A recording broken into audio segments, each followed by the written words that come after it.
Testing one, two. Oh, it's on. Okay. Well, hello, everyone. Welcome. Thank you for coming through. My name is Yanamina. I'm a curator, writer, and your moderator for today. And I'm joined here by some brilliant folks whose work span across law, film, academia, music, and I'm super excited to welcome them here. First, we have David Yazbek. We have Rolly Pemberton, aka Cadence Weapon. We have Brett Story, and we have Malini Guha. So let's just get into it. Also, this panel today will be about an hour and a half. I'm gonna ask them a few questions, and then we're gonna have a Q&A at the end. So please hold your questions. Yes, so first things first, we're here with David Yazbek, who's a labor lawyer and union advocate, and also the general counsel with the Association of Justice Council. We have Rolly Pemberton, again, AKA Cadence Weapon, who's a Polaris Prize-winning rapper, poet, and author of Bedroom Rapper. And then we have Brett Story, an award-winning filmmaker and professor whose work explores politics, labor, and climate. And you would have just seen her movie Union Upstairs in Alma Duncan. And last but certainly not least, we have Malini Guha, who is a professor at Carleton in film studies and author of From Empire to the World. So let's get a round of applause for all of them. Okay, thank you. So yeah, we're here to discuss labor, care, and collective power in the cultural sector. And they all have very interesting perspectives on this. And so I want to start in a space that a lot of us can relate to, especially in the sector, funding and, of course, invisible labor. So in creative fields, so much of the work is that invisible labor, whether it's like emotional, the admin, a lot of unpaid and unseen work. And I just want to know, how have each of you navigated that, making that labor visible, naming it, and in terms of like sustainable funding or mutual aid models, how has that sort of helped you or sustained your practice? And feel free to start with Malini. Yeah.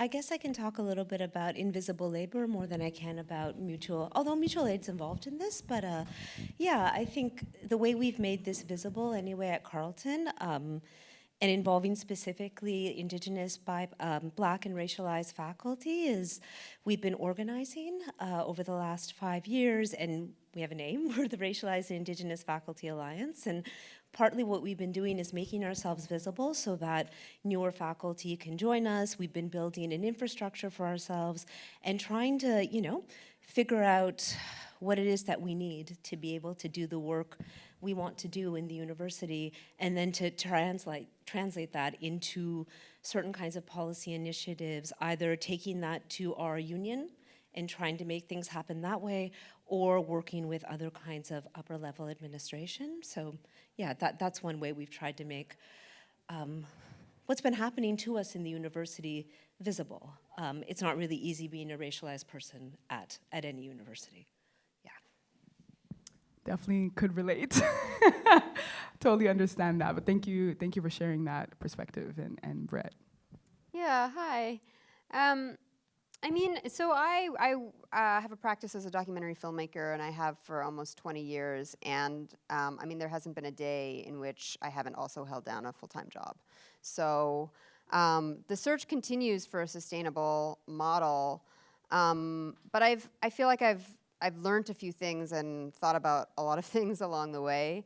I started making films independently, not having gone to film school, while living in Montreal, and I say completely, seriously that I would never have become a filmmaker if I didn't live in an extremely affordable city. The only reason I'm a filmmaker is that rent in Montreal in the 2000s was so cheap. And as a result, I was also part of an art scene because everyone else could be in a band, could make plays, could write novels, could mess up a lot, which I think is really crucial. It isn't just about like having time to make your work, but it was about having time to make your work really badly for a long time while you're figuring out your practice. And for me, it was just essential. I had no reason to believe I could be a filmmaker and didn't know what I was doing. And I lived in this place at this moment in time in which everybody kind of had that attitude about, you just pick up an instrument and you learn it and you play a show for your friends. And I sort of adopted a model of filmmaking that was my version of that. But one of the things about film, I work in documentary film, but it's it's very similar to fiction film in that it's an extremely expensive art form. There's no just doing it in your bedroom with supplies that you bought, like with for $100. It's like most of the time I spend a lot of time fundraising to even pay other people for my films, which is extremely important. They're collaborative and people need to get paid for their labor. And I haven't figured out a way to pay myself, so I have a full-time teaching job. And I don't know, I wish I had like something great to say about models. And I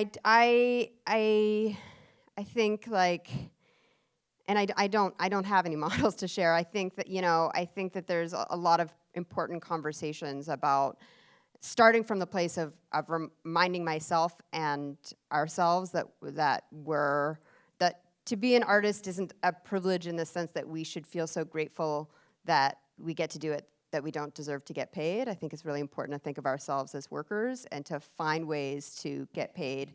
And that means things like not just putting, director's fees into a budget spreadsheet, like meaningful director's fees, not like, an amount that over the 7 years it'll take to make a film amounts to making, $2,000 a year, but something more substantial, but also all the ancillary costs of having to travel, take care of children, all of those kinds of things. So I've just been trying to advocate more in my own practice and field for other ways of doing things, especially since my most recent film was about a labor union and the organizing efforts of workers. It was interesting to make that with a group of people that was all getting, none of whom belonged to a union and none of whom were getting paid very much. So it's a kind of ongoing conversation in my world.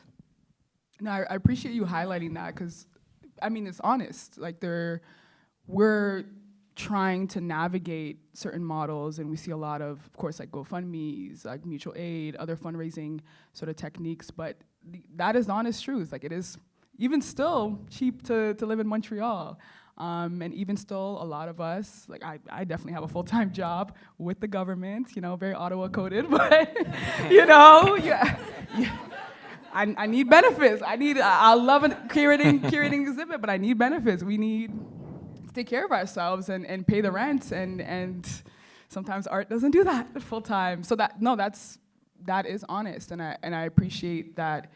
Again, especially in your industry, that you're also advocating and also finding ways to highlight beyond even what you see with Amazon. Of course, your movie, like that's perfect. Like I think that needs to be shown and said, and people in those positions need to be platformed because that's quite common. So, yeah, no, I appreciate what you've said for sure.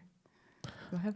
Yeah, my primary practice is as a musician, and I started professionally 20 years ago. And for the first 8 years of my career, I was working with this label and this management team that were very exploitative.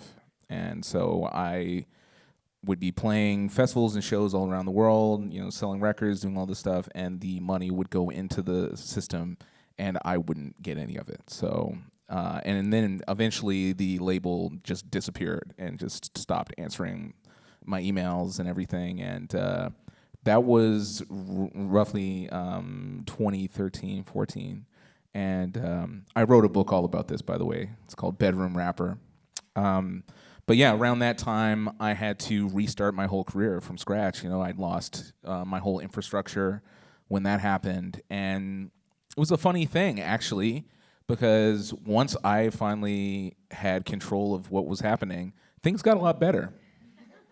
Go figure. And I was really emboldened by realizing what I was capable of doing. You know, I started booking my own shows, and I was reaching out to different labels and building my own team of, like, you know, finding photographers and videographers and all the, you know, finding studios, finding places to record, and slowly rebuilding all that stuff until I finally did get a new record deal in 2017.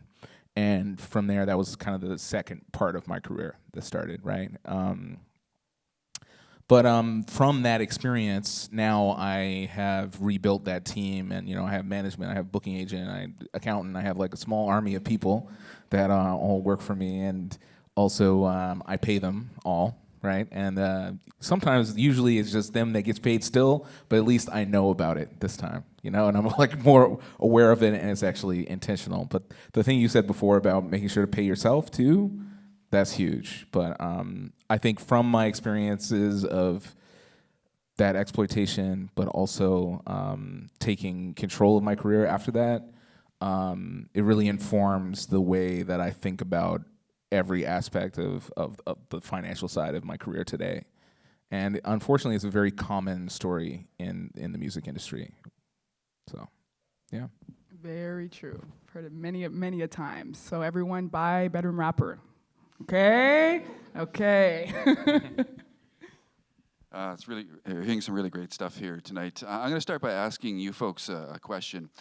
How many of you have heard about an artist being asked to perform or show their work for free, or for exposure, or for tips, things like that? How many of you in the room have experienced that? Right. So everyone, right. yeah. Now, would any one of you go downstairs to the restaurant or over to the mall here and walk in and say, "I want that. Can you give that to me for free? Because I'm gonna talk to people about it. I'm gonna wear it. You're gonna get really great exposure over that." Nobody does that, right?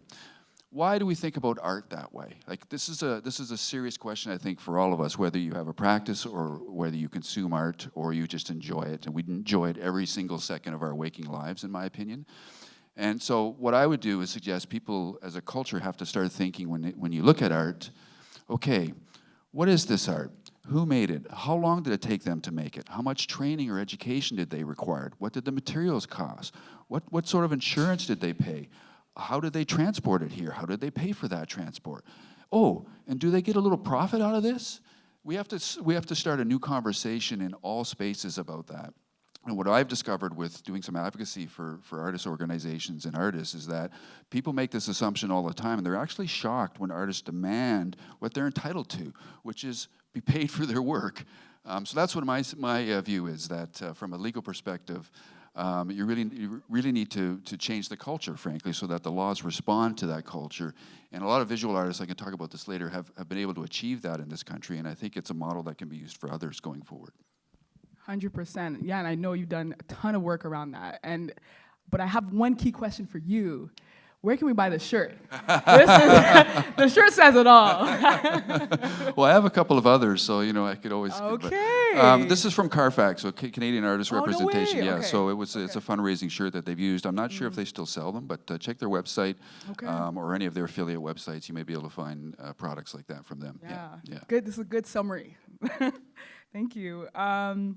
And so I think what you all said is making me also think about, self-preservation in a sense, like how, and also boundaries in this space. As artists, as academics, as advocates, the lines between work and life get kind of blurry sometimes. And how do you set that boundary for yourself within your work while still showing up for community, of course?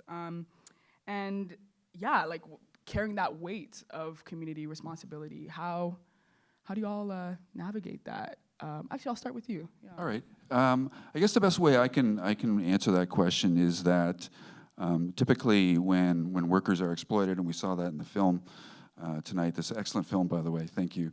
One of the reasons you create boundaries and enforce them is through agreements, and often the best way to do that is through a collective agreement. I don't know, folks anybody participate in a strike or know about strikes or have been involved in strikes in any way? How many think that the right to strike is something that the law gives to people? Yeah. That's what most people think. That's what most people think. The reality is that the law actually restricts the right to strike. Governments and employers are scared to death of people striking. That's why you can only strike in limited periods of time. That's why there's a whole host of laws around that. And that's why when folks at Canada Post go out for too long, or folks at Air Canada go too long, the government intervenes. How is that relevant to workers? Well, that means that as a collective, workers have more power than they do individually. And I believe that applies to artists as well. One of the challenges that artists face is that they don't work in groups. They don't typically work in a traditional fashion. But there are ways around that, and there are ways around that by organizing collectively and just influencing show promoters, influencing venues, influencing galleries. And I know Carfax, they started this in 1968. They developed a fee schedule, a minimum fee schedule that would be used to be paid to visual artists when they exhibit their work in galleries. And initially it was voluntary, but using their collective power, they were able to start convincing galleries to apply this fee schedule. Many years later, there's actually legislation that allows them to engage in a form of collective bargaining with national galleries. So they are able to negotiate agreements which do set boundaries, which protect artists. So that's where I think the conversation from a legal perspective has to start. Very true. And actually, when I started curating, I didn't know about Carfax. Maybe like the second or actually third exhibit. I was like, I'm gonna apply this now. And it's really important that you point those things out, even when it comes to striking, all of that. Like it's so easy to not know your rights in these spaces and to also, of course, be exploited. And I think we had talked about this initially, and Rolly, you mentioned something about, it was like the merch campaign. I want you to expand on that and tell the folks about it. Yeah, so I started a campaign alongside UMA in the States, United Musicians and Music Workers. I call it My Merch, and it was a campaign against this thing called merch cuts that happen at live music shows, where the venue takes a percentage of what is sold by the musicians. So a lot of people weren't really aware of that. Maybe you're not aware of that, but in a lot of cases, sometimes when you go to a show that's at a big stadium and you're like, man, the prices are so high for these shirts and everything, it's because there is this 25 to 35% that the venue is taking off of that price, right? So I got together a little collective action with a lot of musicians, became a part of the campaign, Tegan and Sarah, Dan Mangan, a lot of people. And we actually got, dozens of venues to say that on the record that they would not take merch cuts. I was really impressed by the way it came about, because I'd be going to shows and the people who run the venues would come up to me and be like, "Hey, I heard about what you're doing, and we never took merch cuts here. I just want you to know." Yeah, so that was a really successful campaign. But I kind of just wanted to talk about also my experiences as an artist. As I'm self-employed, I usually work in a very solitary way when I'm creating music, when I'm in the home, and particularly I'm a parent as well. So the time that maybe I would have been spending in community is now completely taken up with my son, which is great. But yeah, the idea of what can you do to help community, it kind of goes to what you were saying before, actually, a little bit.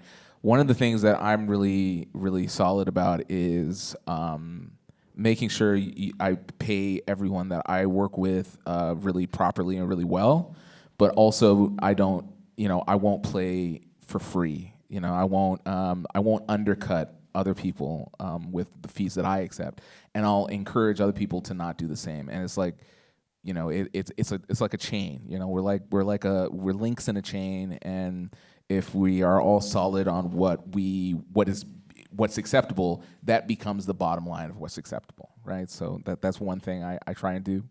But yeah, it can be really difficult to stay solid with your boundaries, especially like what I do. It's not just music, but then I write books, and I have a column, I'm a DJ, I do all these other things to help support the music side. And it's really, I've gotten better at it lately, where it's just at a certain point, when I'm picking up my kid from daycare, it's just like I'm not working after like 5. At 5, I'm just not working. In between those hours, I shred to the maximum. But when I'm in the playground with my son, I got to keep it chill. Yeah, I'm going to jump in on that and just say, if anyone has a problem with being a workaholic, just have a kid, and then you won't get any more sleep, but you will have a heart out at 5 o'clock. And I mean, totally the same. Like, I have no boundaries. There's like the exploitation of the market and the exploitation in film of like the festivals, the streamers. There's so much predation at every level. But then there is the self-exploitation that comes from living, as in a kind of neoliberal era of art production, where every artist is also supposed to be their own promoter, their own grateful that they get to do something that they love, because that means we're not workers, right? And it gets internalized, and I'm completely internalized that as well. Like, I don't have boundaries, in part because I don't feel good about myself unless I'm working all the time. And then I also had a kid and was like, okay, there are some hours when I can't work, and I feel very grateful. I would also be grateful for some time alone where I'm not working. But anyway, but one of the things I've been thinking about a lot is, both the question of how important it is to get paid and to learn how to ask for money. It's something I'm very bad at. I think a lot of artists are, and I think it's also gendered and racialized. Who feels comfortable asking for fees, who gets comfortable asking for fees that are higher and actually, meaningful. And I'm still learning how to do it. I feel very, very uncomfortable when someone, and it's like not just like, yeah, if it's a big festival and there's a sort of model of big festivals wanting your film and then saying they don't need to pay you because it's such an honor for you to be there. But then there's smaller festivals that may not have a lot of money, and so you feel bad asking them for money. And then there's just sort of like all the people that email you, and again, in a kind of climate of scarcity where everybody is looking for a way to find the path that will let them do interesting, meaningful work, but still get paid for it and still learn how to do it and still have time and not feel stressed and scared all the time. I find that it means I get a lot of emails asking for mentorship, and I don't know what to do with them, because it is, on the one hand, it's another form of unpaid labor, but it's a form of unpaid labor that I feel like I want the time to be able to offer. So I also struggle between making sure I ask to be paid, and partly also so that we're resetting the expectations for everyone, not just for ourselves, but then also wanting to make space to be able to do things for free, because that's the world I want to live in. It's a mutual aid model where it's like we redistribute the wealth ourselves since no one else is doing it, and we get paid well enough by the people and institutions that are in a place to give it, i.e. even our government, because we pay taxes to our government, precisely so that we have the resources to share back and give back when it's for the right reasons, or if it's a group or institution or person that doesn't have the means. And that's just an ongoing struggle. No, that's real. That's continue. Can I just jump in on that?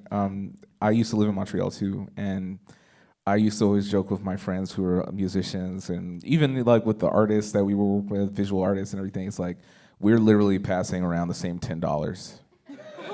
Just back and forth, the same $100, it's the exact same money going back and forth. And that's actually great, because it just stays within our community. Yeah, no, that is really, that's a question also of infrastructure. It's hard to ask artists to alone invent a model. What we need are venues, distributors, places, labels that, that can survive and thrive, and I don't know, it just feels like we can't survive as artists without other institutions that can help amplify our work, but those have to belong to real people who are also getting paid for what they do, and then it comes back. Then then the $10 stays in the community. That's so funny and so true.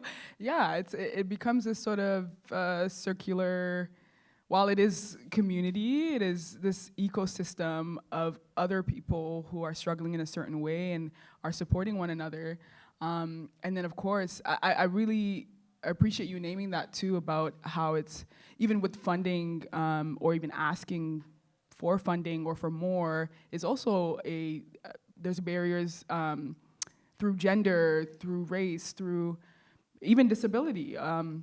And one of my my first exhibits was about that. It's called "We Do Not Dream of Labor," because truly we don't. But and it was just this lens as well, this experience of what does that then look like as a displaced person? What does labor look like as a gendered person or racialized person, a parent? I think those are really important perspectives. I'm not a parent. Because you see the economy right now, but I commend both of you. I commend all the parents.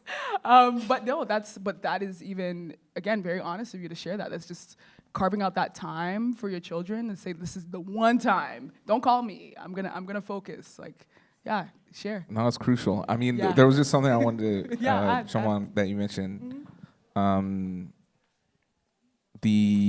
I totally blanked while you were talking about the kids. I'm sorry. Let me think about it, and I'll try and come back to it. No worries, no worries. Yeah, now I blanked. What? It's spread. But Malini, like, I can say a few things about like artists in the university and that it is our duty actually to fight to make sure the artists that we're bringing on campus are paid properly, because they try to get us to not pay them very well. And so sometimes we're told that the honorarium you should be giving artists is something you would give an academic or a scholar, which of course doesn't make sense actually, because it's not the same type of labor that you're paying for. So I think that's one of the things we should be doing. And I had to do this recently. And so it's coming from personal experience, but like really that's part of our job, I would say, if we want to bring artists into the university, which we're always encouraged to do, right? But then we have to fight to make sure that we're doing that on the right terms. And another thing, I guess, that I've been thinking about a little bit, and I don't have fully formed thoughts about this, but I thought I would just share a little bit about what I've been thinking about recently. But I've been thinking about how artists are being incorporated into the university at times in a way that's precarious by design. So to tell you what I mean, like there's a whole thing at the university now around experiential learning, right? This age of AI, what are we gonna do? We just can't give people handwritten exams, that's not gonna fly. So we need to incorporate more practice-based kind of stuff in the university, and who knows how to do that better than artists, right? And so then you get artists coming in, and students want this too, right? Especially if you're in like film studies. Maybe I should speak specifically about what I'm doing, right? Students rightfully would also like practice classes to be able to put what they're learning into practice, right? And then what happens is, so you hire these artists to do this work, but you can't hire them full time. There's no funding for that, so they're hired as precarious adjunct labor. And they have to constantly reapply for their jobs. And if you're unionized, there's some job security, but that can be overwritten really easily through administrative means. And so this is a thing I've been thinking about and worrying about, actually. And yeah, I don't have much more to say about that, but I think this is a problem, a structural problem. Yeah, no, I think that is, even without having the solution on hand, like naming that while you're in academia and in institutions is important, because a lot of professors, a lot of admin are not even gonna call it out, because then that would have them question what they're doing, of course, in their own practice. So I definitely appreciate that. And then Rolly, you wanted to add something. Yeah, no, I remembered what I was going to say. It was about booking agents. Yes, so this is, okay, the music industry is inherently exploitative, and it's really annoying how it manifests itself sometimes. So in my experiences, when I didn't have a booking agent, and so just so you know, in case you don't know what a booking agent is, this is a person who is your, for an artist, is your representative who goes out and they'll try and find you shows, and they'll be your liaison between the venue or the place that you're going to play at, or the people who are going to hire you for a festival to perform or something, right? And they get a percentage for that. when I didn't have a booking agent compared to when I do have a booking agent, the people try to pay you a lot less. Just when you don't have a booking agent, it's you're the same person, it's the same act, it's the same artistry, but when you don't have someone else advocating for you and representing you in music, they literally will try and pay you like 5 times less. And there's just all these factors involved. I don't know if it's similar with like a film agent or anything, but where they have agents, they'll have an agency and they'll have all these other artists. Some are bigger, some are smaller, and the festivals and venues and stuff, they don't want to anger the agent of like Adele, so they're gonna make sure to like pay you fairly if you're you have the same agent, right? But if you don't have any relationships like that and you're not a part of that whole collective, then they're like, oh well, I actually don't have to pay you fairly, and so I won't. So I find that kind of a dark thing about music. Yeah, we have a something similar in film. Maybe it's like the role of the sales agent or a festival agent. But I've made 4 feature-length films now, and only on this last film, this 4th film, did I have an entity called Filmmakers Collaborative that is our intermediary between us and festivals. And one of the things they do is they ask festivals for screening fees. I didn't even know that occurred 4 films in, so I hadn't been asking for screening fees before. Now I have this intermediary that asks for the screening fees, but they get a huge cut. So I'm actually not seeing much of those screening fees anyways. So it's a real irony. But another thing I wanted to say, actually just hearing you talk about the music industry is like one thing that I thought a lot about, but I haven't sort of actualized in any productive ideas. But the importance of thinking through ways in which kind of the artist producer side can connect with the consumer side of art forms to deal with the way in which all of these predatory institutions make things bad for everybody and make things bad for the people on the consumer side that want to see shows or want to buy albums or want to see films. I mean, there's a kind of way in which like interacting with art has gotten shittier. And, to give an example from my own life, a small example, like now that I have a kid, I just go to see live music a lot less. And so I was like, okay, I got it. There's no longer a weekly in Toronto. I'm not going to see live music. I need to deal with this. So I walked into my favorite record shop, Rotate This, and I was like, I'll just go in and I'll look on their show board to see what's coming up. And they didn't, for years and years and years, they sell tickets to shows and they have a show board. And I was like, I just need to see what's playing. I don't want to go on a bunch of different Instagram accounts to find out what's happening next week. And they didn't have it. And I said, oh no, I was counting on you guys like to know what's happening in the next few weeks and to get some tickets. And they're like, Ticketmaster doesn't let us sell tickets out of our shop anymore.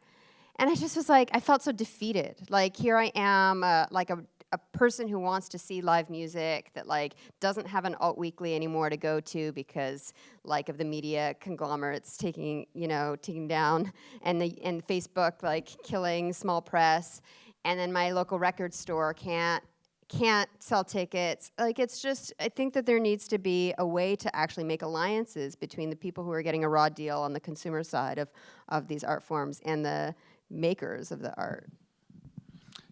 Yeah, and I just want to pick up on something that you said, Raleigh, related to your booking agent, the effect that had. And I've been thinking about that, and it seems to me one way to look at that is that with a booking agent, you have more power.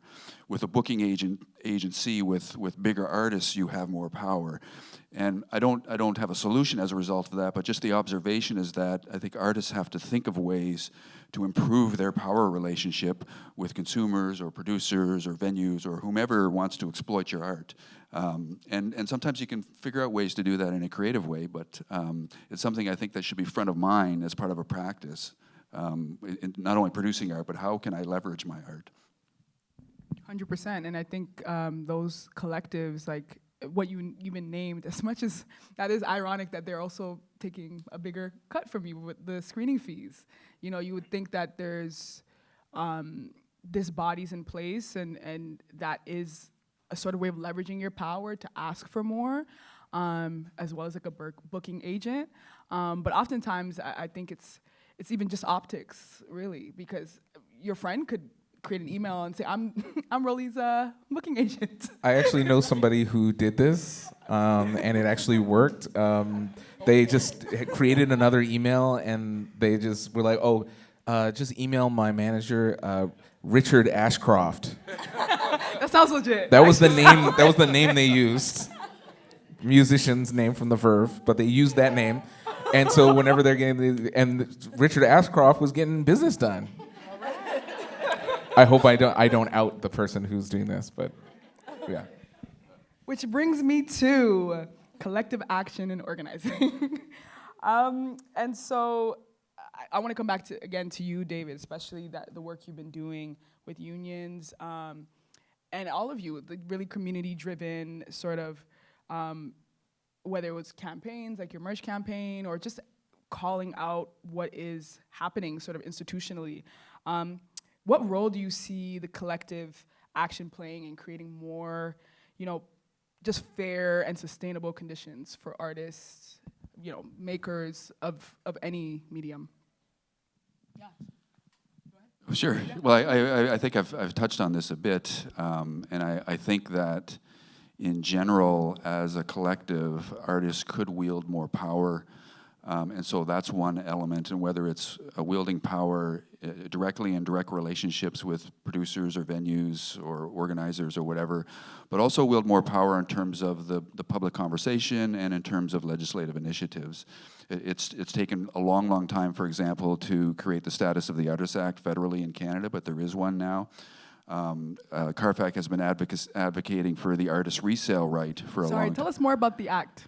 The status of the Artists Act? Yeah. Oh, it's federal legislation. It only applies to federal institutions, and it enables artist organizations to organize as a collective, effectively as a union, and bargain with federal institutions. For example, the National Gallery or any one of the museums. And the much of the advocacy I dealt with was between CARFAC and the National Gallery of Canada, Sure, what happened in that case is they had been bargaining with the National Gallery of Canada. The National Gallery retained new lawyers.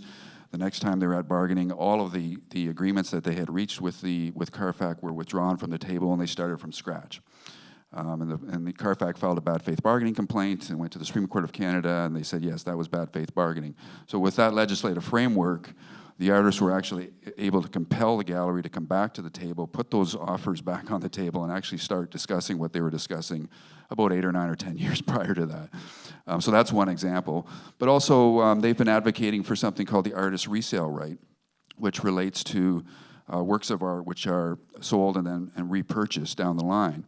And if you're an artist, you could create something for $100 or sell it for $100, and then later in your career, maybe you become more valued, your art is more in demand. If somebody might sell that painting for $10,000, but the artist gets zero from that. And the artist resale right is an idea that, well, when something is resold down the line, the original artist gets a percentage of that. So CARFAC has been advocating for that for a long time. There are many countries across the globe which have this resale right. It's been in the last couple of budgets, I think, and there's still hope that this might be passed. But the point is that it's as a result of creative thinking and legislative action and lobbying that this might come to fruition. So there could be many ways like that in order to leverage the collective power that musicians and other artists have to achieve these kinds of benefits. Another big one, too, is this universal basic income, which would benefit all artists. So that's, yeah. Woo! Yeah! UBI. Go ahead. Yeah, I mean, my merch was a great example of that. But I think what we need to really advocate towards as artists, as musicians, is the system is rotten. Like with regards to the music has been completely devalued by streaming, particularly by Spotify. And the lack of valuation of music has made it harder for artists to have power because what we create is now seen as totally disposable, or for a younger generation, it's just seen as backing music for content creation. It's not seen really as an art form in the same way that it was even just like 10 years ago, right? So I think we really need to advocate around the really poor pay structure of streaming, particularly with Spotify. They pay 0.0007 cents per stream, basically, and also they would only pay the master holder, right? So often musicians don't, they either license out their masters or don't own them at all. So a lot of artists, music is just totally free and they're not making any money from it. So we need major reform with streaming, and I know UMA is working towards that in the States, but yeah, I think we need to do something like that in Canada. I want to ask you in particular about this. I have a few friends that are musicians, and they've been using something called Bandcamp. I don't know if anyone's heard that. Yeah, I'm on Bandcamp. Okay, as well. yeah. Oh, well, tell folks about it. And Yeah, Bandcamp is cool. They're like an online marketplace. You can put your music up there, and they're essentially a merch facilitator. They function kind of as a distributor. So I have cadenceweapon.bandcamp.com. You can buy all my music directly there. You can buy. Check it out right now, or after. Go ahead. And they take like a percentage, and they also one of their big campaigns is on Bandcamp Fridays, the first Friday of every month, they waive their fees, and so they give it all to the artists. So they're one of the better platforms for that. Although I will say they have been acquired by this company called Song Trader. And they fired their entire editorial staff, which was one of the best parts of Bandcamp because it was really thoughtful, great music writing, and I was really proud when they covered my album at that time. But ever since that happened, they've not been hitting the same. It just isn't quite the same. But of the platforms out there, they're one of the best for sure. No way. Bandcamp as well, yeah.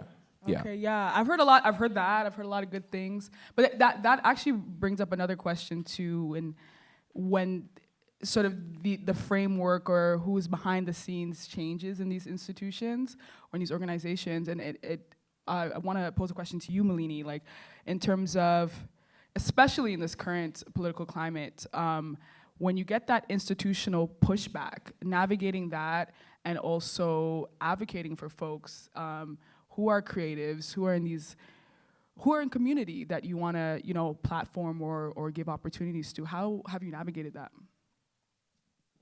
That's a good question. I can answer that maybe in a few ways. I can talk about, pushing back against like what I was saying before about making sure artists are paid properly and just holding the line on that. But maybe the other thing I could talk about a little bit too is just advocating for ourselves, in the university, and how that happens through union work, which I've been doing quite a lot of for the last 5 years. And for those of you who saw Union, saw the film before the panel, that was a grassroots initiative, right? They had no national endorsements, they had no national unions behind them, they only had each other, and that's how they did it. And so that was a grassroots initiative, and then, you become a union, and then there's the labor of being a union. It doesn't stop, right? And, even for more established unions, I would say that grassroots struggle continues. And so that, I would say that's partly what I've been involved in at the university. Our unions have not always been responsive to the needs of racialized faculty, Black faculty, and Indigenous faculty. Sometimes they have not known how to be responsive to that membership, because sometimes you're stuck in EDI discourse. And so, you advocate for yourselves, and the first thing you hear is, oh, okay, so things are shitty. Trainings, right? We need trainings, we need focus groups. Working groups, yeah. Always working groups. Listening groups, right? We need to listen. And, okay, I'm an educator, so I don't want to dismiss anything that has, potentially some pedagogical value. But is that what racialized folks really need to mitigate harm in the university? No. It's not what we need. What we actually need are things that are really, really hard to change and can be done through collective bargaining, but through rounds of collective bargaining. So you make a step, take one step forward, 10 steps back kind of thing. That has been my experience. So, what do we need? We need a better grievance process, right? What we need alternative methods of conflict resolution. We need we need to get rid of student evaluations because the way they currently stand in their current formulation, we need to replace them with something better because of course we always value what students think about what we're doing, so it's not what I mean, but in their current formulation, they are racist, they are sexist, they induce transphobia, queerphobia, and we need to get rid of these things to be able to do our jobs well. These are the things we need, and these are not things that we can win easily by any stretch of the imagination. Wow, thank you for sharing that. That's bring up so many Ottawa stories for me, but yeah, we should. And Brett, of course, your amazing film. I want to know, also, of course, on this topic, but what was your shift after doing that film? Like, your idea around community or collective organizing, did that shift for you? Did it evolve in a certain way? And just share that. No, I didn't shift in the sense that I am a lifelong militant who believes in collective struggle, the right to strike, the importance of collective action against predatory, capitalist, military monsters. And I made the film because I'm with the workers in their struggle. But I also I try and think about like what it means to make a film or make an art piece that's different from doing, being out in the streets and doing activism, and wanted to make a film that wasn't just sort of like a rah-rah piece around, good workers, bad company, but was a portrait of what struggle looks like in a kind of daily fabric kind of way, that it's two steps forward, one step back. It's hard, it's messy, it breaks your heart. It's real flawed people messing up, having egos, feeling sad. Like that's what organizing is. And it's not only rewarding if you're principled and you have a politics and a set of goals that you want to achieve, it's rewarding in the sense that it brings you into a space of shared purpose in a world that makes you feel disposable. So this is a workforce. I mean, it was just an immense privilege and really important in terms of it didn't shift anything in my mind, but it helped me feel less disillusioned, to stay very close to a group of people that had no reason to believe that they could win, that were taking on the biggest company on the planet without any support, without even any politicians showing up telling them they believed in them, and really, showing everyone up by achieving something that in 20 years of Amazon's life as a company on this planet hadn't been achieved, and hadn't been achieved by any of the big multi-million-dollar unions. And so it was really good for my spirits to see them win. And I will also say, the place that I'm getting sort of the most inspiration from in terms of artists organizing right now is around the artists speaking up for Palestine across all art forms and genres. So I organize with a group called Film Workers for Palestine. We're in close alliance with Writers Against the War in Gaza, in close alliance with DJs Against Apartheid. Lots and lots of artists who are speaking up, not just because artists don't just care about themselves and their own, our own bread and butter issues, but we are also feeling people on the planet and want to bring an end to atrocity. But also because actually the bread and butter issues are intertwined with international solidarity. So we made the film Union, as we were finishing it up, writers and actors in Hollywood went on strike, the historic SAG-AFTRA strike and Writers Guild strike. And part of what they were striking against is the effects of media amalgamation, which means, intensification of kinds of exploitation on a daily level. So writers, not belonging to guilds anymore, writing for shows that don't get picked up, less secure jobs.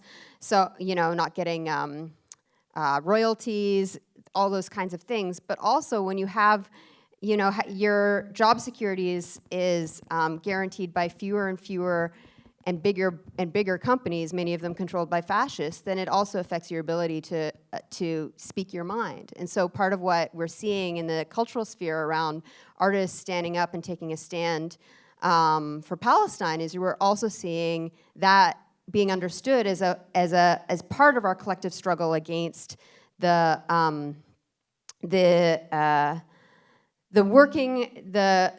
squeeze that's been put on us as workers by companies like Disney, Paramount, Netflix, and so on. And just again, to give a small example, there's a struggle going on by workers and filmmakers that make work with Mubi, and then workers who work for Mubi. Mubi's considered, an wonderful art house, streaming platform where you get to see like the strange films, the beautiful films, the experimental films. Well, it just accepted $100 million from Sequoia, which is an investment firm that after October 7th decided to open an office in Tel Aviv precisely to take advantage of the military profits to be made. And so artists are collaborating, artists that have a relationship with this streaming platform are collaborating with workers that work for the platform to organize, and that organizing is both solidarity, international solidarity organizing, and it's also organizing for a restructured workplace. That was phenomenal. I realize I only said depressing things, and I feel like this is where things are happening. That's reality. No, Yeah. No, I think that was a really good point, the movie piece, because in music there's a similar thing where we are starting to really interrogate why our institutions are tied up in all this blood money. Like now we're boycotting Boiler Room because we found out who one of their major investors. Same thing with Spotify. They're investing in AI drone technology, 300 million euros worth, So I think that's something collectively, as artists, we should be looking at. 100%, and I think it's again what is happening in Palestine is not unique by any means. The colonization and the ramifications of colonization is what we are even existing in here in Canada, and it might look very different, but it's the same way, and that effect is also seen across industries. Like you're saying, it comes back to divesting, boycotting, but also recognizing where are these funding streams coming from? Where do people's solidarity lie? And even I just think on a holistic level, like politics of care as well, because there are folks who just don't, and that's not part of their practice, and they somehow keep that separate or think that it's some sort of mutually exclusive thing. But I just really want to know, I mean, you've just shared, which was perfect, but from the rest of you as well, and of course, feel free to add more.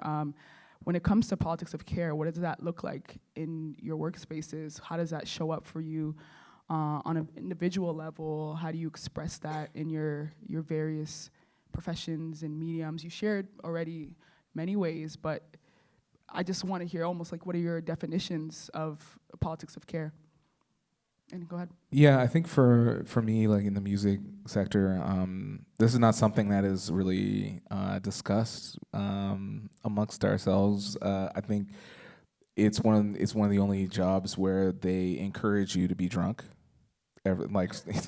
Your employer is feeding you alcohol. Now, one of the things I would say is, I'm 3 years sober now. And I think that's Congrats. one of the things that has really helped me in my artistry. I think, just being kind of the mindfulness, approaching that, learning more about that, and just being trying not scrolling. That's a big one. I'm writing a book right now, and if you ever want to be unproductive, I recommend Twitter. If you want to halt all progress to something that you're working on, just log into Twitter.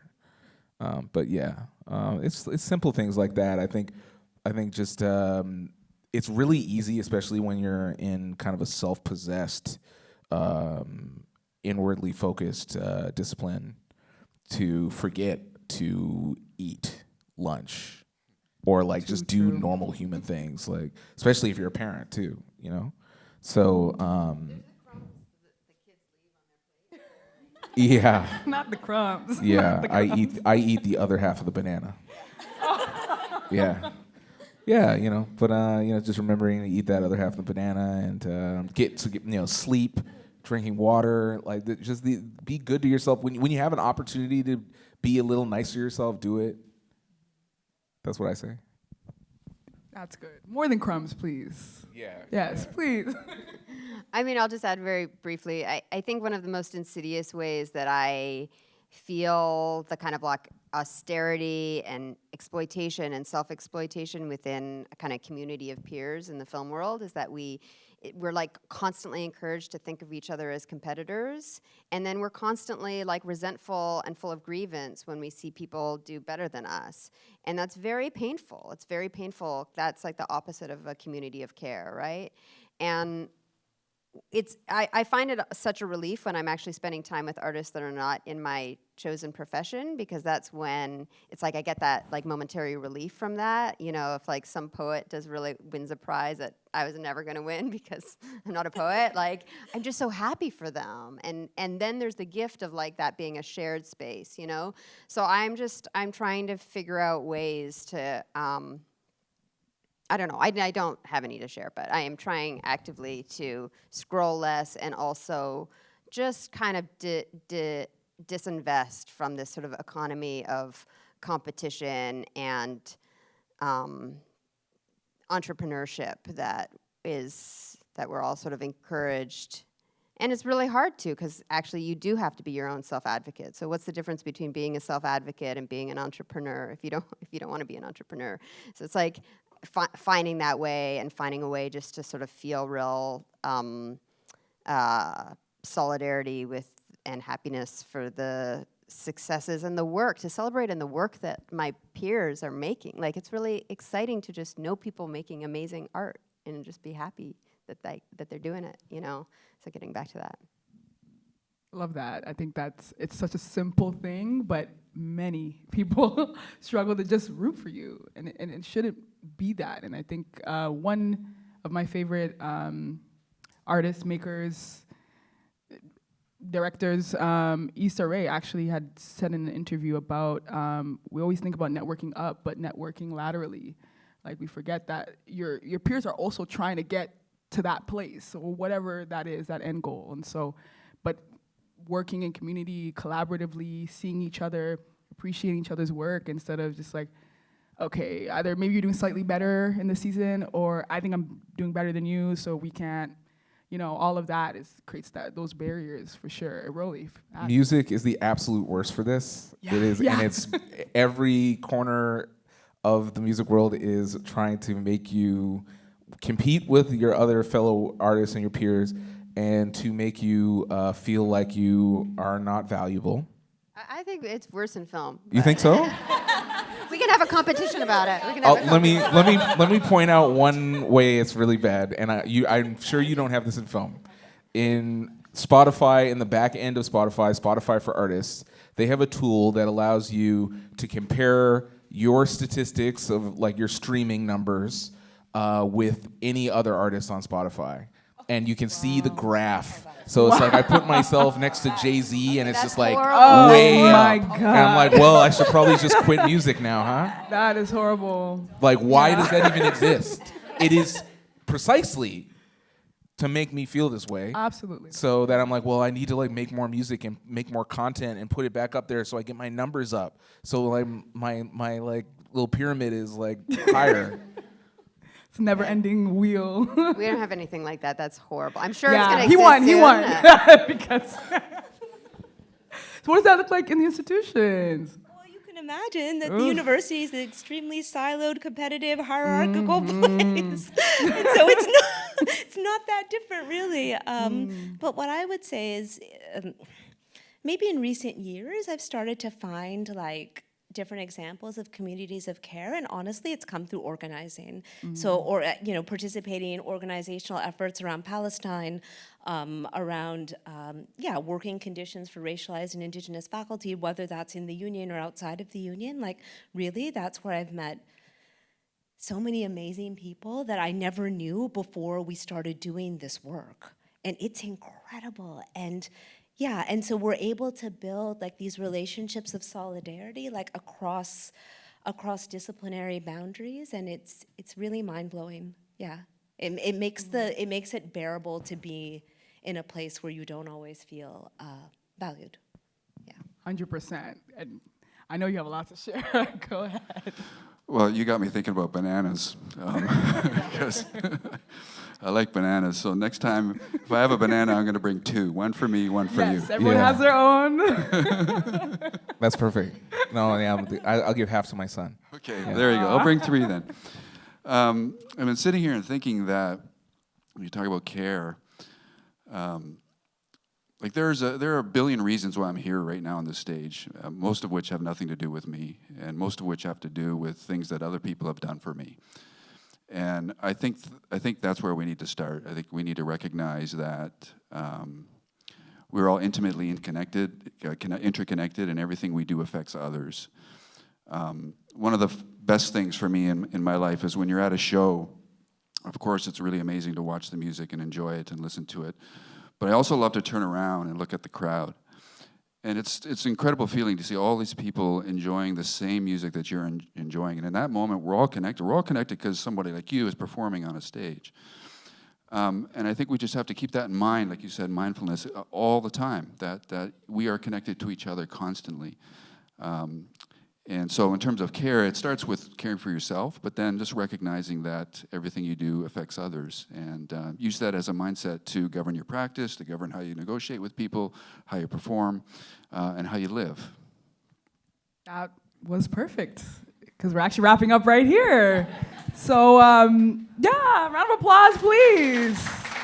Thank you. On that note, you all have so much knowledge and so many beautiful stories to share, and we actually want to, speaking of being connected, we want to hear from all of you and have a Q&A. So if anything, any burning questions or anything you've been wondering about this topic, about the folks sitting here, please raise your hand. I can't totally see you, but the tech should come over and give you a mic. No mic? Just yell, please. Or stand up once you in the back? Yes, you can stand up and then just please project your voice. It's a question for the music industry. I have heard, I forget which artist it was, someone posted about Ticketmaster and trying to do a tour not using Ticketmaster because Ticketmaster takes a lot of fees from the artists and also makes it more expensive for the consumers as well. And they found that a lot of venues only work with Ticketmaster. And this was like, I think it was, I want to say Billie Eilish, but I could be wrong. And so I wanted to ask like a bit more about that, about the relationship, I guess, with Ticketmaster and venues and the monopoly that they kind of have on the music industry and on concerts. Yeah, that's a really good question because it's actually way more insidious than that. It's actually Ticketmaster owns the venues. Like they are the same. They're one and the same. They're connected. They have a duopoly together. And over the pandemic, around 2020, Ticketmaster and Live Nation, they like actively started buying up mid-sized venues to the point where they own like 90% of venues now, right? So if you wanted to do an event without using Ticketmaster, it would be very difficult. And I saw that same article that you're talking about. It's a similar thing. Like if you play, it's tied in with the whole merch cut conversation too, because what we found, and I just want to point out that this collective action stuff, it does work. It does affect their bottom line, and like they notice because we did our My Merch campaign, and then they came out with a campaign, Ticketmaster and Live Nation, they did a thing called On the Road Again, and it was like sponsored by Willie Nelson or something, like it was tied into the song. And they were like, we're gonna cut merch. They got rid of merch cuts at like 100 different venues across North America, and it was like a temporary. They didn't say for how long they were gonna do it, but they temporarily did do that. So it just goes to show that they're aware of it, but they're the main people who are doing the merch cuts, right? And if you say you wanted to not avoid doing that, I've heard about musicians going and selling their merch outside, out of the van, out of the bus, or selling the merch at a nearby bar, or having like a pop-up. Like, we have to do all this extra labor and all these gymnastics to get around this exploitative system. It's really a challenge. Yeah. I was going to add something to that. I'm not an expert on competition law, but in Canada there is a Competition Act, and it helps to prohibit monopolies. When you hear about sales of companies buying other companies, they have to be approved in order to ensure there's enough competitiveness in the industry. And there is a competition bureau that monitors these kinds of things and can investigate these kinds of things. So it's quite possible that kind of behavior, that kind of corporate behavior, is contrary to the Competitions Act, and maybe it's something that the Competition Bureau would be interested in. I don't know, but it sounds pretty predatory to me. And in the end, not only do the artists suffer, but also the consumers suffer. So the people who really value the art the most, the creators and the consumers, are screwed as a result of that. And I would hope they would be interested in that. Yeah, thanks for that question. Any other? All right. Hi guys. I have a quick question. I know there was a conversation just now about the impact of competition, monopoly specifically. But coming from perspective of someone who's I won't say I'm a big fan of the market, but I read up on economics and stuff like that, so I would always be interested in how, my question to you all is, how does competition and care, how do they both intertwine? And how can you see that in the community, for example? And I know there's this talk of monopolies, and there's a big influx for competition as well, because you can't have competition and a monopoly at the same time.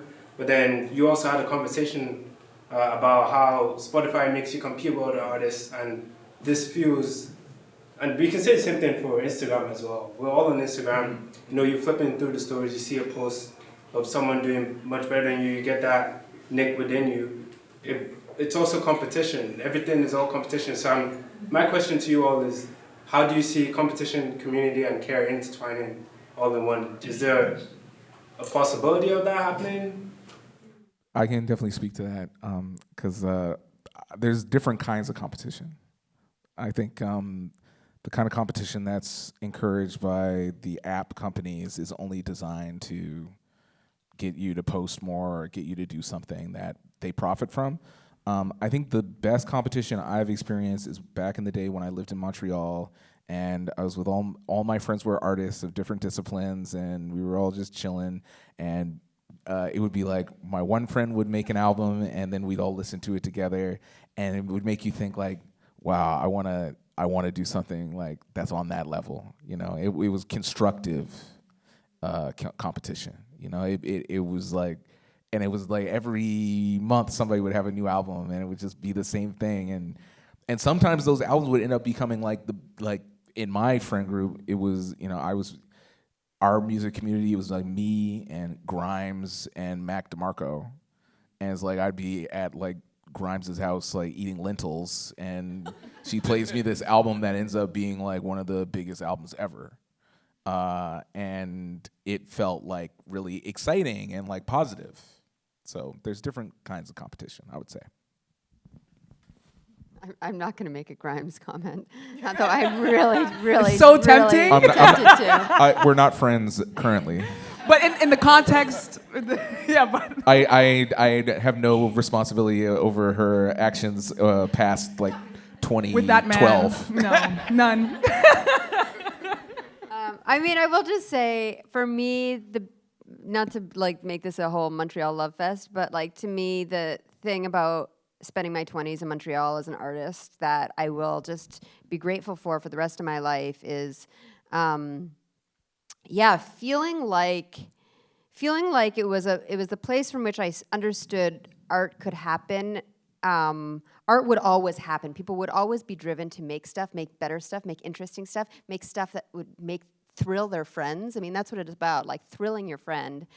And people I knew, especially Anglophones that lived in Montreal at that time, deliberately lived there so as to not live in Toronto where they might have a career. It's like Toronto's expensive, but Toronto's also for careerists. You go to Toronto if you want an agent and a gallerist, and that's fucking embarrassing, so don't do it, you know?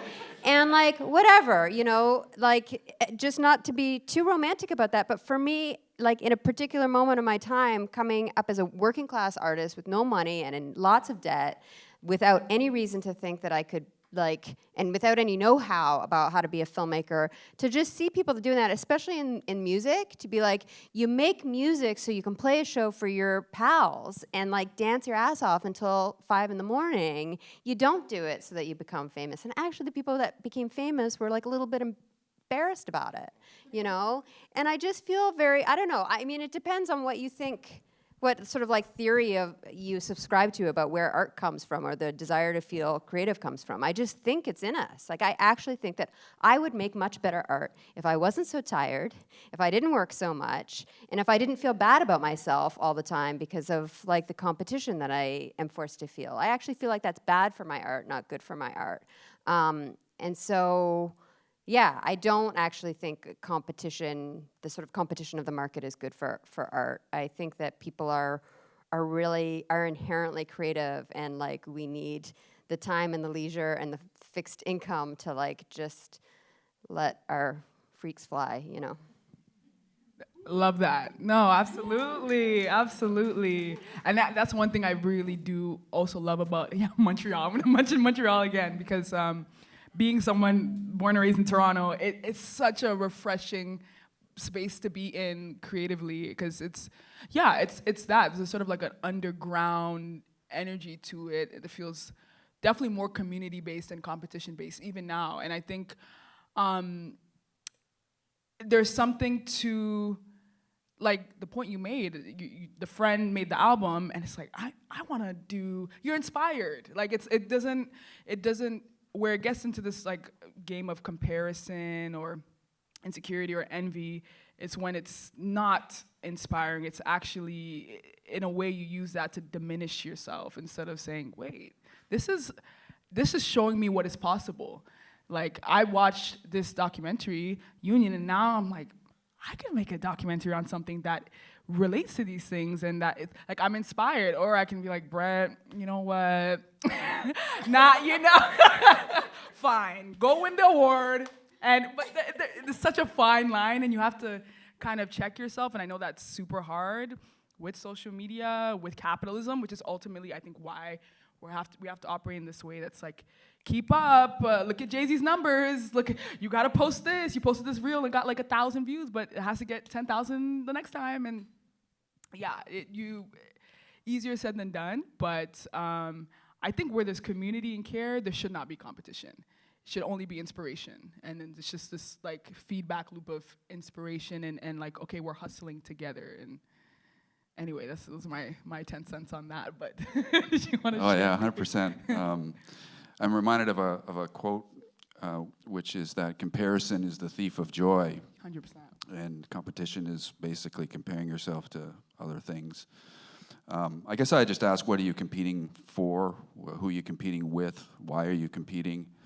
If you start asking those questions like seriously and thinking about them, you might just stop competing and realize it's not really worth it. Anyway, those are my 2 cents. Very good point. Very key quote as well. Malini. Yeah, I don't have too much more to add other than like I try to check myself, right? Like I let myself feel it and then understand that this is not how I want to feel about anything. And I just make sure to always check myself so that I understand that what I'm feeling is a product of the structure I'm in.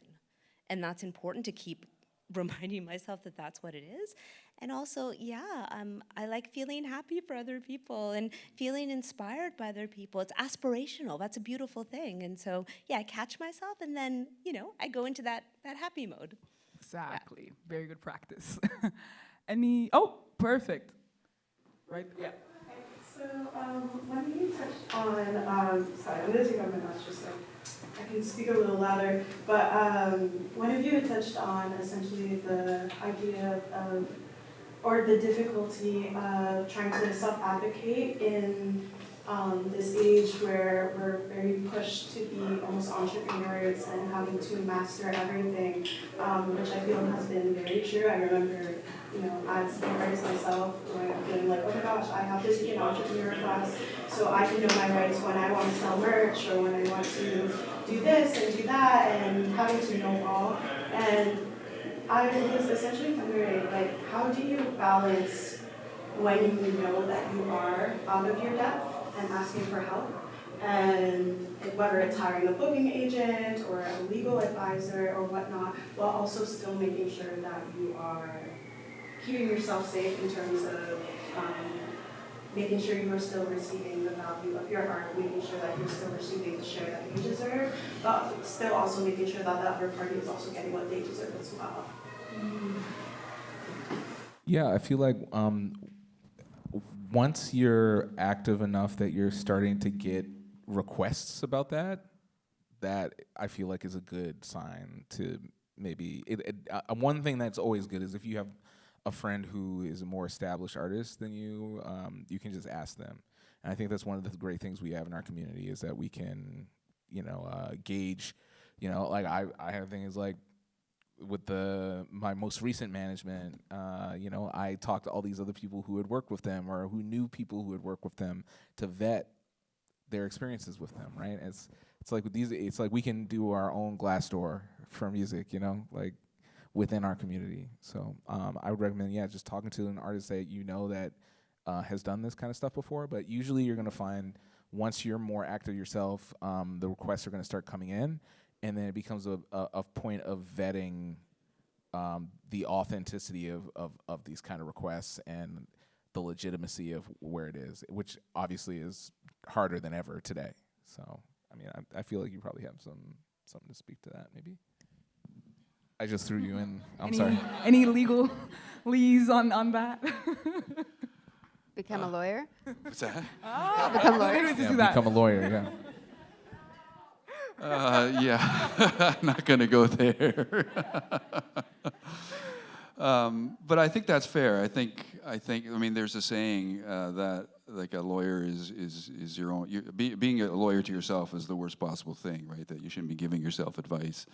And I think that partly involves recognizing your limits and recognizing where you might need some assistance elsewhere. I think. Like for me, just as a person, I think it's helpful just to ask, are you sure, about things? Just to question yourself, and if you have any doubts about something, it's not a bad thing to ask for help. In the end, you're just talking about asking for help. If you can't cut your hamburger because you broke your arm, you might ask somebody for help, right? There's nothing wrong with that. So you may need help in your practice or in your business enterprise or whatever. And it's hard to do that. Sometimes it's scary to do that, but it's sometimes you need to. And if you don't need the help, then you'll figure that out pretty soon. But otherwise, I guess once you do ask for help, you have to be wary of folks who are going to exploit the situation. And I think that's where the community comes involved, where you can seek mentorship, you can seek, get advice from peers, from colleagues, look at best practices, things like that. And always be curious, be curious about what you're doing and ask yourself questions about how it's going. And yeah, you might, if you have some doubts, why not check them, find out. Or talk to a lawyer. Any more questions? We'll take one or two. Oh, okay. Yeah, go ahead. Yeah, if we missed your film tonight, will we be able to watch it soon? Thanks for that question. You can now find the film. So we actually had a lot of trouble distributing the film. We premiered at Sundance almost 2 years ago, won a big award at Sundance, and then kind of expected that we would be picked up. Those are the sort of rules of the game. You're supposed to get into a big festival and do well at a festival, and then someone will take your movie. And we didn't. It actually became a sort of big thing that a lot of people were talking about because it was a bit of a canary in the coal mine in terms of what's happening in the streaming world right now, and a feeling that it wasn't just that Amazon was poisoning the well, but that probably none of these big streamers wanted a film about an insurgent labor struggle. So that's a long way of saying that it has been really hard to find the film. Up until pretty recently, we finally do have it as a video on demand, like on all the bad places, but it's fine. Just go there anyways. If you belong to a public library or an academic institution, please ask them to order it on Canopy. That's the easiest way. And then also we have an educational distributor, so it means that we get paid. They get paid and we get paid, and then it's available for streaming to a wider community. But if you just want to watch it at home right now, the easiest way is to find it on Apple or I think actually on Amazon. We did put it on Amazon Prime. You just have to, it's sort of a different system, whatever. But you will notice that the word Amazon does not appear in our synopsis on the Amazon Prime. I'm trying to think if there's, I know, sorry. We have a web, if you go to our website, this is the better way. Were you gonna say this? Yeah, you can go unionthefilm.com. We also distributed the film through a kind of community portal called Gather. So there's a place where you can rent it for community screening or an individual screening through Gather, through the portal that's on our website, and it's a thing called Gather. But just go to unionthefilm.com and you'll find it. Don't go to those other places. Any more questions? Okay, well, I want each of you to just share any projects, resources, any info you want to share with everyone before you go. Where they can find you, perhaps? Yeah, I'm at Cadence Weapon on all those platforms that make me feel bad. But I am in the final editing process of my next book, which is coming out May 28th on McClellan and Stewart, and it's called Ways of Listening. And so I'm talking about a lot of the Spotify stuff, streaming, AI, future of music, so check that out. Sorry, I have to go next because there's a wonderful coincidence there, because I'm working on a film. I'm in the edit right now on an all-archival film about the writer John Berger, who's most famous for his book and TV show Ways of Seeing. And so the film is about the radical writer, thinker who taught us how to see images as political, but it's his story intertwined with the story of the cultural Cold War and a period during the Cold War where the CIA was secretly funding artists and putting money into culture as a way to try and win the war against the Soviet Union.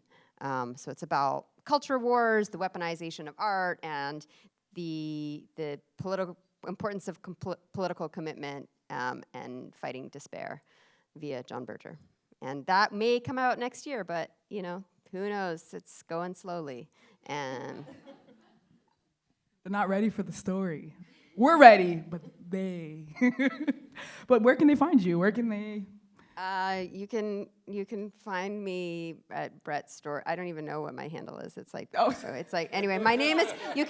I'm on Instagram. I think it's just Brett Story. I'm like petting a sheep. Is the picture. So if you see Brett Story petting a sheep, that's me. There you go. And I have a website that sometimes works. brettstory.ca. All right. Thank you, Malini. I just saw a hand though. Yeah, sorry. Oh, there was a hand. So sorry. Hello. I found your Instagram, but you're set to private, so you have to approve people. Good. That was smart of me. Okay. Right. Correct. Although I accept everybody. So yes. Everyone's welcome. Yeah. But I will and I'll just accept. And then you'll see all the pictures of my kid and some posts about Palestine. Very good. Sorry, go ahead. I don't really have anything that exciting to share compared to the two of you, so I'm just not going to share it. If you want to talk about your book, that. Actually, I want to. So. Never too late. I'm working on a new project on geographical thinking and film, and we invited Brett actually as part of this thing I'm doing, so that was awesome to spend a few days with Brett, and that was really great. And yeah, you can find me on the socials if you want. I'll go to Carleton campus and she'll be there. Right, you can do that. Just show up.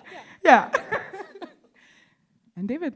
I'm same as you. You can find me on some social media. I'm not too active these days. I used to be active in community radio, and I just want to make a pitch for community radio, not for me personally, but just generally, do what you can to support it. They're partially a sponsor for this festival, but 100%. yeah, it's one of the few independent spaces in the world, I think, these days, and yeah, it's worth supporting. Well, thank you, David, Rolly, Brett, and Malini. Round of applause, please. Thank you. Thank you.